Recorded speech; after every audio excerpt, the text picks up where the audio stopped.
கர்த்தர் இன்றைய நற்செய்தி நல்ல கனி கொடுக்கும் வாழ்க்கை வாழுங்கள். மத்திய சுவிசேஷம் 7வது அதிகாரம் 15வது வசனத்திலிருந்து 20வது வசனம் வரைக்கும் பார்க்கலாம். இதில் நம்ம பார்க்க போகிற முக்கியமான காரியங்கள் நல்ல கனிகள்.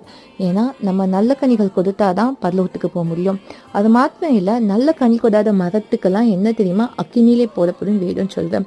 இன்னொரு வசனமும் இதில் இருக்க முக்கியமான வசனம் 15வது வசனம், கள்ள தீர்க்கதரிசிக்கு நம்ம எச்சரிக்கையா இருக்கணுமா. நீங்க கேட்கலாம் எப்படி உங்களை கண்டுபிடிக்கலான்ட்டு. அதுக்கும் ஏசப்பா வழி சொல்லியிருக்காங்க. அவர்களுடைய கனிகளினாலே அவர்கள் அறிவீர்கள். அவங்க வசனத்தை சொல்வாங்க, ஆனா அவங்க வாழ்க்கையில சாட்சி இருக்கா நீங்க பார்க்கணும். அப்படி இல்லை, கர்த்தருடைய வசனத்தின்படி அவங்க நடக்கலன்னா அவங்க கள்ள தீர்க்கதரிசிகள். அதனால 2 காரியம் இல்லை நம்மளுக்கு முக்கியம். கள்ள தீர்க்கதரிசிகள் எச்சரிக்கையா இருக்கணும். அவங்கள பார்த்து நம்ம எச்சரிக்கையா இருக்கிறது மாத்திரம் இல்லை, நம்ம வாழ்க்கையில் நல்ல கனி கொடுக்கணும், ஆவிக்குரிய கனிகளை கொடுக்கணும்.